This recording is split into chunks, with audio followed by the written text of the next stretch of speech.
about the placenta and its formation, how the placenta develops. So in the formation of the germ layers, I already told you this structure, right? This structure ये मैंने बताया था आपको। उसमें सबसे पहले जो है, जब हमारा मोरुला बनेगा, morula is a 16 cell stage of the embryo, and that morula, उसका जो डिफरेंशिएशन होगा वो दो पार्ट्स में होगा। अंदर वाले सेल्स जो है वो बन जाएंगे इनर सेल मास, और बाहर वाले सेल्स बन जाएंगे ट्रोफोब्लास्ट, ठीक है। So this is basically the blastula stage of the embryo. Now when the आप इम्प्लांटेशन, आपको पता है फर्टिलाइजेशन कहाँ पर होता है, embryonary part of the uterine.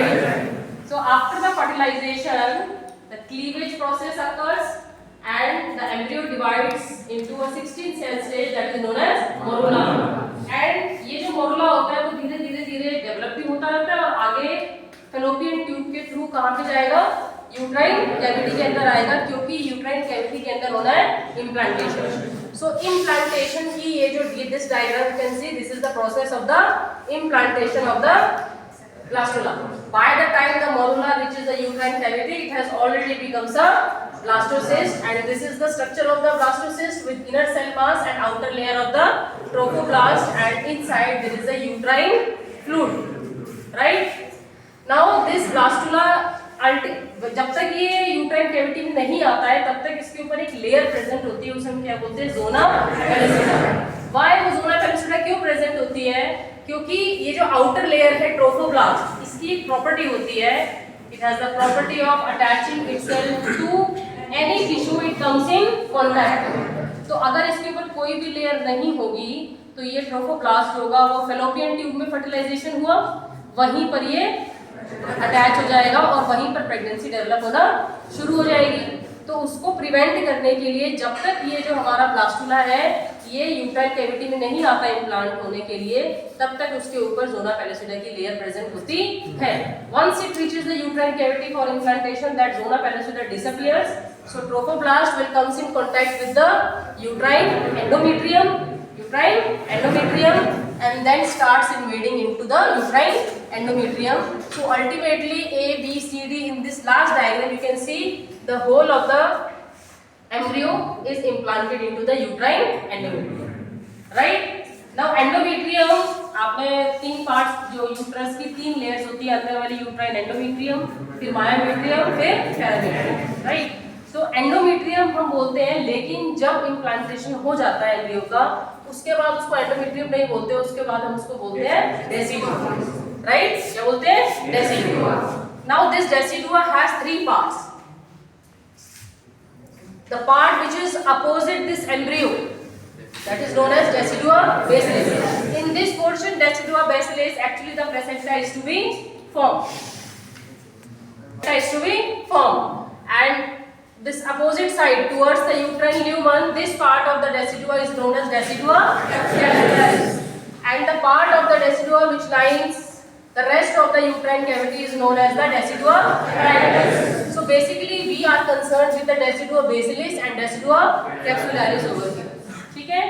So अब हम स्टार्ट करेंगे बेसिक जो है फंक्शन, बेसिक जो है वो प्लेसेंटा बनता कैसे है।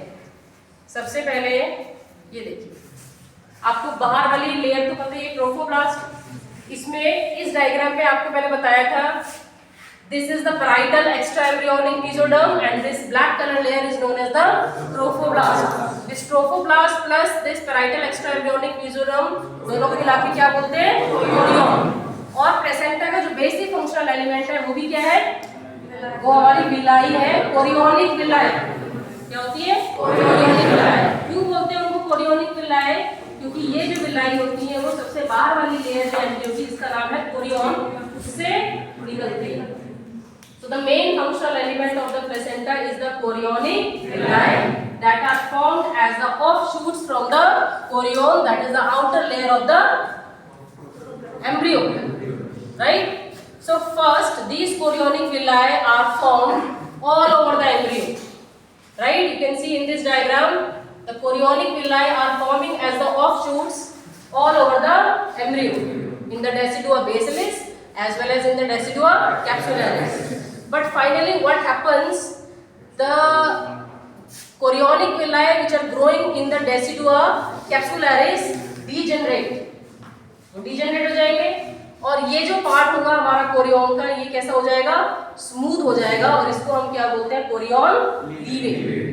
और जो ये ऊपर वाला पार्ट है डेसिडुआ बेसिलिस की तरफ वाला, वहां के कोरियोनिक विलाय परसिस्ट करेंगे, और ये वाला पार्ट जो होगा कोरियन का वो हमारा रफ होगा, और उसे हम क्या बोलेंगे, Korean frondosum. So this is the chorion leve and this is chorion frondosum where the chorionic villi persist.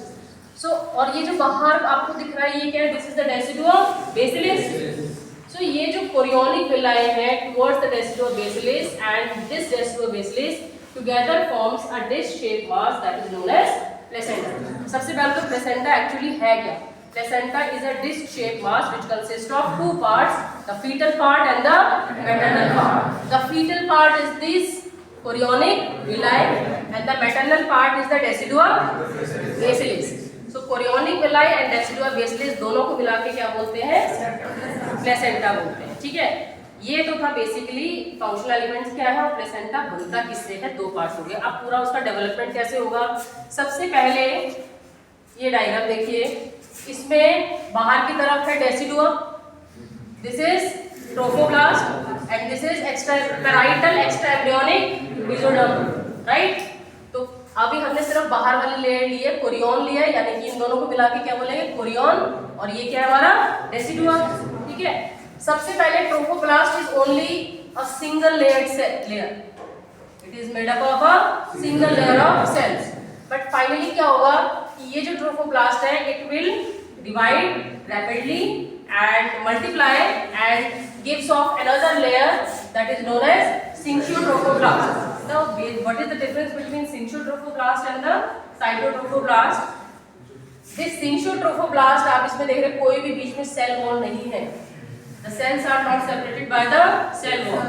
तो ये जो लेयर होती है साइटोट्रोफोब्लास्ट की, जो दूसरी वाली सिंक्योट्रोफोब्लास्ट, वो अपनी सेल वॉल लूज कर देती है और उनका साइटोप्लाज्म सबका मिक्स हो जाता है, और ये जो लेयर बनी है इसका नाम है सिंक्योट्रोफोब्लास्ट। ठीक है, सो दो लेयर बन गई, और नीचे वाली जो साइटोट्रोफोब्लास्ट है उसकी जो सेल्स है उसकी सेल वॉल रिटेन रहेगी, बीच में न्यूक्लियस दिख रहा है आपको, सेल वॉल दिख रही है, तो इसको हम बोलेंगे साइटोट्रोफोब्लास्ट, और जिसने अपनी सेल वॉल लूज कर दी उसे हम क्या बोलेंगे, सिंक्योट्रोफोब्लास्ट। ठीक है, अब सिंक्योट्रोफोब्लास्ट में क्या होगा, छोटे छोटे आपने यहाँ पर भी देखा छोटे छोटे स्पेसिस अपीयर होने शुरू हो गए हैं, राइट। ये स्पेसिस जो होंगे वो क्या हो जाएंगे, धीरे धीरे बड़े होते चले जाएंगे, लैक्यूनर स्पेसिस बोलते हैं इनको, दीज आर द लैक्यून, राइट, क्योंकि इन्होंने आगे जाके क्या बनाना है, इंट्राविलस स्पेस। ठीक है, अब जो मैंने आपको बेसिक फंक्शनल एलिमेंट बताया प्लेसेंटा का वो है विलाय, कोरियोनिक विलाय। ये these chorionic villi are of 3 types, primary villi, secondary villi and tertiary villi. Primary villi, secondary villi and tertiary विलाय।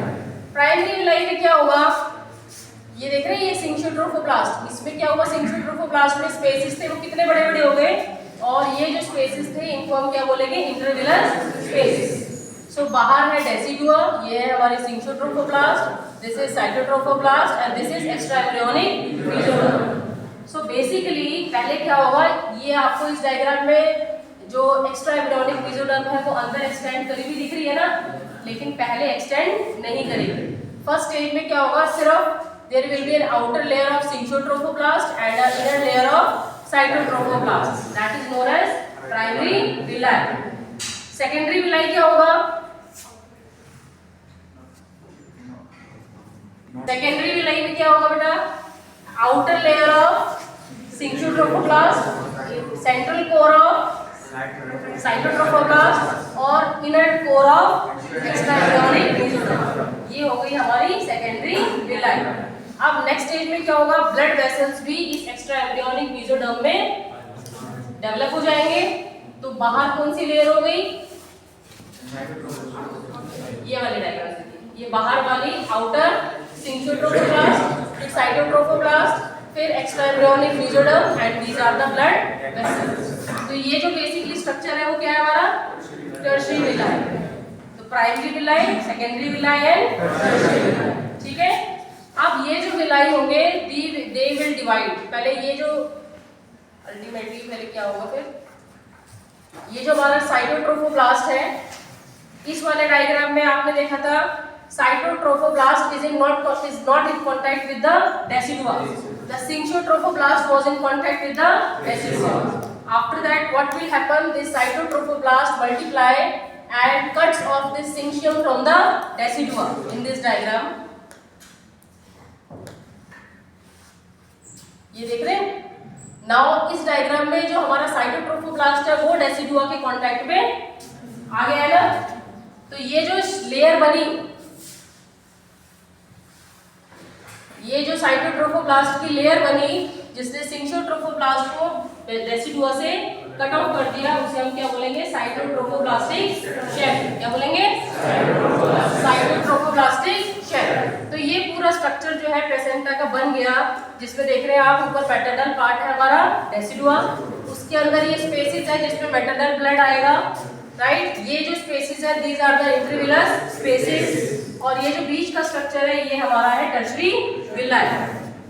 अब ये जो इस टर्शरी विलाई आप देख रहे हो नीचे, this tertiary villi is attached to the extra embryonic mesoderm and above it is attached to the cytotrophoblastic shell. So this tertiary villi is basically known as the anchoring villi. क्या बोलेंगे? Anchoring villi. Now this anchoring villi will divide further into truncospori. The truncospori will further divide into ramospori, and ramospori will divide into ranuliculi, and these ranuliculi will further divide into still smaller branches, so that ये जो हमारा पूरा interval space है ये हमारा इस तरीके से filled up हो जाएगा, so that to enhance the surface area for the absorption, for the exchange of the materials between the maternal and the fetal. So this is the basically intervillar space along with the villi, right? ठीक है. So इस तरह का structure बनेगा हमारा ultimately. Okay. Now between the villi and the intervillar spaces, some septa will develop and divide the placenta into many cotyledons. There are basically 15 to 20 cotyledons are there. So this is one cotyledon. Placenta is made up of many cotyledons. बस यही होगा इसका. ठीक है. तो basically जो placenta है it is made up of, ये जो ग्रीन कलर का पार्ट है this is the decidua, that is the maternal part, and these are the villi and the intervillous spaces with the blood vessels. This is the fetal part.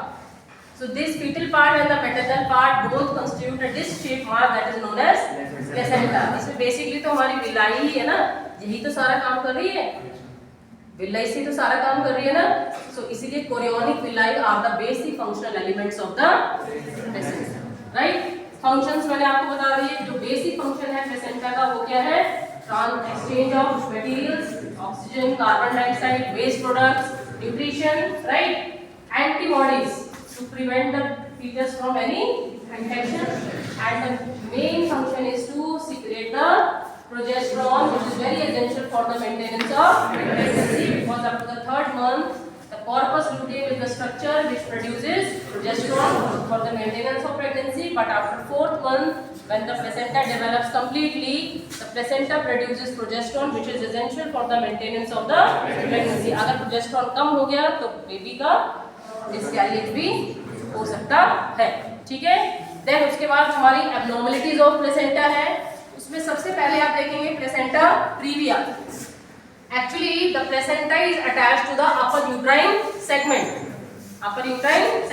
It should not go below, but when the placenta is attached to the lower uterine segment, then that condition is known as the placenta previa. It is of 3-4 types: 1st degree, 2nd degree, 3rd degree and 4th degree. In this diagram you can see the different degrees of the attachments.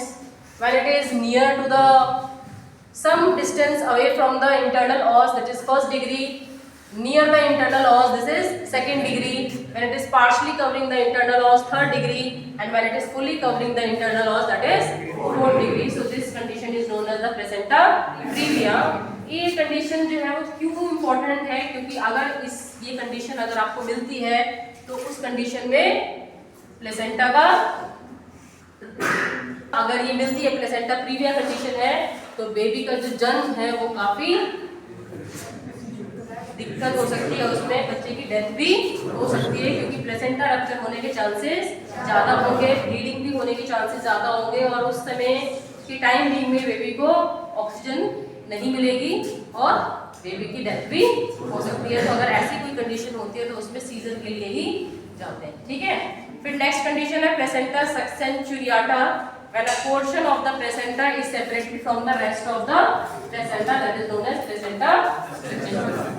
बाइडिस्कॉइडल placenta, जब एक disc ना होके दो disc हो जाना, ठीक है। उसके बाद load placenta, when it is made up of many lobes, right? So इसमें आपको बेसिकली प्लेसेंटा प्रीविया, एक प्लेसेंटा एब्रप्टो भी होता है, जब वो पूरी तरीके से अटैच नहीं होता है डेसिडोबेसिली से, पार्शली जो है वो सेपरेट होना शुरू हो जाता है, उसे हम क्या बोलते हैं, एब्रप्टो प्लेसेंटा बोलते हैं, ठीक है।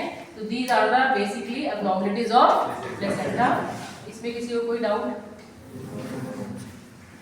तो ये डायग्राम जो है वो आपको बनाना है।